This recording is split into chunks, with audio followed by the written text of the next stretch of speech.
My name is Jared James. If you aren't familiar with me, I'm best known as an entrepreneur that gets the unique opportunity to coach and train agents and brokers in the real estate world and speak at conferences in front of thousands of people. But it wasn't always that way for me. What separates me from so many others is that I've actually done everything that I want you to be able to do. For that reason, this is the place to come if you want to learn the strategies needed to succeed in today's marketplace. This is the Jared James Today Show. Hey everyone, Jared James here, and welcome to episode 25 of the Jared James Today Show, the 1/4 century mark here. As usual, guys, thanks for watching. If you enjoy what you hear today, give it a thumbs up, leave a comment, subscribe on here, and share it with someone that you think would also enjoy it. Today, I want to talk about a topic as we head into the season, the summer season, how to avoid a summer slump. Because this is something that most of you are going to go through. You're not going to intend to go into it. And most of the time, quite frankly, you don't even realize that you're in it until you're actually in it, okay? It's one of those things where you wake up one day or you wake up 2-3 months from now and you just kind of go like, man, there's nothing going on right now. Like, what's going on? And you realize afterwards that you're in a slump, and it doesn't feel like a slump. It doesn't mean you were sleeping in every day. It doesn't mean that you're watching old, sad movies or listening to sad. It just means that you have so many other things, so many other distractions, so many things that are pulling on your attention that they drive you to go into a little bit of a slump. So let's talk about some ways that we can avoid this, okay? I'm going to cover 6 different things, unless I think of something on the fly. But one of the ways that you avoid a slump is something that none of you want to do, which is to stick to a schedule. And I know that a lot of you listening to me right now are like, what is a schedule, right? If you follow what we teach, then I show you that everything goes on a schedule, not just time with your clients, not just meetings with your clients. Everything goes on your schedule. And a lot of times people think that, they're not busy or that they are in a slump or whatever because they don't have a lot of things on their calendar. And it's because they're only putting things with their clients on their calendar. And yet your marketing was supposed to be on your calendar. Your prospecting is supposed to be on your calendar. Your exercise is supposed to be on your calendar. Your time with yourself, your morning routine is supposed to be on your calendar. All of this stuff goes on your calendar, so it doesn't give you the chance to really get into a slump, okay? And so a schedule is one of the first ways that you avoid a slump because now you're focusing on process, not just result. I want to say that again. You're focusing on process, not just result. It's the idea that nobody thinks that you spend 10 years getting out of shape and then all of a sudden you have a good day and you have a salad and you go for a run and you go, hey, 10 years gone. Nobody thinks that's going to happen. You have to focus on the process, not the result right after the immediate day, right? And business is absolutely no different. So stick to a schedule. Know when it is you're going to work. Know when it is you're not going to work. There's nothing wrong during this time of the year, by the way, with taking an extra day off. There's nothing wrong with that at all, right? Schedule an extra day that this is when you're going to go and hang out at the beach, or you're going to go shopping. You're going to go, but know when it is. Because most people don't get into a slump because they, aren't thinking about work enough. Most of you are thinking about work all the time. Most people get into a slump because they're not consistently actually working enough. Meaning they may take care of things as they come up, but they're not on a focus path where it's like this designated period of time, no matter how warm it is out, no matter how good my pool looks, no matter how much the beach is calling my name, no matter how much my kids are off from school now, and no matter how much, this is when I'm working. That's what a schedule does for you. It's non-negotiable, okay? The second thing I want you to do to avoid a summer slump is just commit to the climb. It sounds a little crazy, but I was talking to a friend recently, and he was asking me different questions, different success questions, whatever. And I said, look, man, you got me all wrong right now. Like, I don't commit to the climb to get to the top. I commit to the climb because I love the climb, right? And until you fall in love with the climb, until you fall in love with why it is that you do what it is that you do, you'll never actually commit to the process that it takes every single day, right? It's the climb. I was talking to someone recently, and we were talking about passion, and we were talking about, because look, if you've been in the industry for any amount of time, you lose your passion, like for selling homes, for whatever it is, like you're gonna lose that passion. I mean, you're not gonna get excited about an inspection or whatever after 12 years. It's just not gonna happen anymore, right? And one thing you want to do is you want to have perspective, and you want to understand that some of the things that you complain about now are some of the things that you're not passionate about. If you lost them, you'd wish that you had them back. I was talking to a guy recently, and he had worked in a factory for like 30, 40 years, something like that, and he got kind of like involuntary retirement where they told him within a week you're going to be gone. And he said, you know, it's funny because he goes, I spent 30 years complaining about my day every day. And I spent 30 years around with the guys and everybody in there going, how much this sucks and how much this, whatever, and how much, and just like that's the routine that we got into. And he said, and then it was taken away from me. And he said, I would have done anything in the world just to get back to having that day that I complained about, you know? And it was that human nature that existed, right? And so one of the ways that you get around that is that you, first off, have perspective for the idea that some of the things that you're complaining about, some of the things you're climbing towards, some of the things, the real joy is in the climb. It's not just in the result, because sometimes then you get that result and it's like, okay, now what? Sometimes when you're just after a certain amount of money, you make the money and you go, now what, right? Commit to the climb, because I'm telling so many of you, some of the things that right now you don't think you have passion for, if you would just have in perspective and realize the other things that you could be doing, how many people wish they were in your place, able to go through the struggles that you go through now, able to make decisions on when they want to work and when they don't want to work, able to make decisions on whether they want to keep a schedule or not keep a schedule. Commit to the climb, not because you want to get to the top. Commit to the climb because you love the climb and you're fortunate enough to be able to commit to the climb. That's why you commit to the climb. Number 3, get accountable.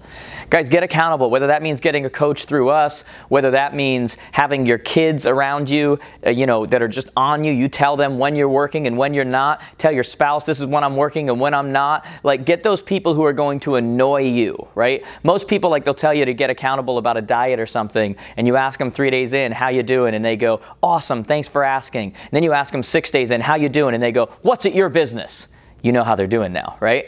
And so you want to get those people around you that you can actually like tell them, this is my day off. These are my days off. This is when we can go do this. This is when these times here, non-negotiable, this is when I work. Get a support system around you that will actually hold you accountable. It'll help you to avoid a slump later on. Number 4, remind yourself what your competition's doing. Like, one thing that I like doing is, it's like the old Muhammad Ali quote when they say, how many push-ups do you do to get ready for a fight, to get ready? And he goes, I don't count. And then he goes, that's not true. I don't count till it hurts. And his point was, because that's the only time it counts. His point was there comes a tipping point when all the push-ups, all the running, all the whatever, at first it doesn't really matter. You're just getting back to zero. But once you're actually feeling it, it hurts. Now the body kicks in and it goes, these ones actually count at a higher level now. These are real, right? I look at, when I'm sitting up in my bed at 11:30 at night working and doing stuff and whatever, and everybody in my house is sleeping, I actually think about the fact that my competition right now was working when I was working earlier, but right now they're not. This is my get-ahead time. And so whenever you feel like not working, or you feel like just hanging out at the beach, or you feel like taking a break, or you feel like, remember that everyone else feels like that too. And if you push forward now, you just separated yourself. Whenever you feel like, I don't want to do video, I don't want to create content, I don't want to do whatever, remember everyone in your area feels like that too. I was at a conference recently, and I said, how many of you watch my stuff on YouTube? And like 80% of the room raised their hand. And I said, how many of you have an active YouTube channel that you post to and you are gaining a subscribership? And it was like the mic went off, every hand went down, right? And so it's one thing to know that you have to do something, but when you don't feel like doing it, everyone else doesn't feel like doing it too. So when you push through, you just gained an advantage, but you have to remind yourself of that. Number 5 has to do with some of the stuff I was just talking about. Start creating content. Summertime is a great time, especially when you slow down a little bit, to start creating content. Content is so powerful. Have some fun with it. Shoot some videos. Let your personality out. Look like an idiot. Like, do what you have to do to start creating content because other people aren't doing it. But the other reason why it's so incredibly powerful to shoot content and to create content is because of how long it lives on, right? I was in an event the other day, and I'm talking to this audience, and I said, guys, while I'm talking to you right now, there's 400 people around the world watching my videos right now. And I don't have anything to do with it. I already created it. It takes me no more time. Because it lives on. It's the gift that keeps on giving, right? And the more content that you create, the more you're able to repurpose down the road. I've got a video right now on Facebook that I released, I think, 3 weeks ago, and I think it just crossed like 150,000 views on Facebook, not on YouTube, but on Facebook, right? And so what I'm able to do is when I watch all that content that I create on a regular basis, we just released a podcast, right? You can go to connectwithjared.com. slump.com, pick the platform that works for you, and subscribe on the podcast, right? When I'm doing podcasts and I'm doing stuff on Instagram and I'm doing stuff on YouTube and I'm constantly watching to see how they perform. Because when I create a piece of content that is a great lead creating piece of content for my business, I can literally at any moment, any time, any slow time of the year say, I'm going to go put a budget on that and now it's going to create leads, even though I created nothing new. And when you start creating content on the 3 things to get over 10,000 more when you sell your home, on the 2 questions every buyer should ask before buying a home in so-and-so county, on the how-to, when you create content like that and you see that it takes off, you now have the ability at any moment during any time of the year to put a promotion behind that, put it in front of everybody and create leads off of something you already created just by turning a promotion on. And that is super, super powerful when you actually understand that, but it never happens until you actually commit to start creating content. And the other reason it works so well is because your market, your potential consumer is constantly changing. Someone who's a buyer today is not a buyer tomorrow. Someone who's a seller today is not a seller tomorrow. Somebody who's not a seller right now is a seller in 6 months. And so the same content repurposed over and over all throughout the year keeps picking up new fish. It's new bait because your potential client is constantly changing, okay? Now, in those same line, in that same vague, whatever you want to call it, number 6, add more lines in the water. You want to avoid a summer slump? Now's the time to add more lines in the water. Whenever I see somebody going through a slump, I know that they don't have enough lines in the water. I know that they are, a referral-only business or 1 or 2 things that are out there and they hope that they're going well. But once they slow down, especially if it happens at the same time, crickets, right? So this is the time of the year to go, not what do I want to do, but what works. You guys have seen me say many times on Instagram and other places, doing what you love for a living doesn't mean loving what you do every single day. There are things you're going to do that you can't stand, right? But that's part of being a successful real estate person. That's part of being a successful whatever you are. And so if right now you only have 1 or 2 lines in the water because they're the easiest or they're the ones that you get the most or they're the ones that take this time to commit to some others and say, let me drop 1 or 2 more lines in. What kind of prospecting can I add? What kind of marketing can I add? What kind of social targeting can I add? Start looking at what else can you add that you don't have right now. Because what happens if you don't do these 6 things that I've talked about right now? You have slow days ahead. That's what's going to happen. Guys, we coach thousands of people, and I'm telling you what's going to happen. Right now it is, June, end of June, July, August, September, October. We're going to start getting people that are going, shoot, why am I slow right now? I was so busy through the summer. Why am I slow? You're slow then because of what you do now. Now is all that matters. And so what I hope is by watching this video, a little bit of a wake-up call. You kind of watch it and go, I'm not letting the slump come. Here's what I'm going to look at. Here are the things that I'm going to start doing to keep you ahead. Because remember, as you're doing stuff, if you do the things that you feel like doing, it's exactly what your competition's doing.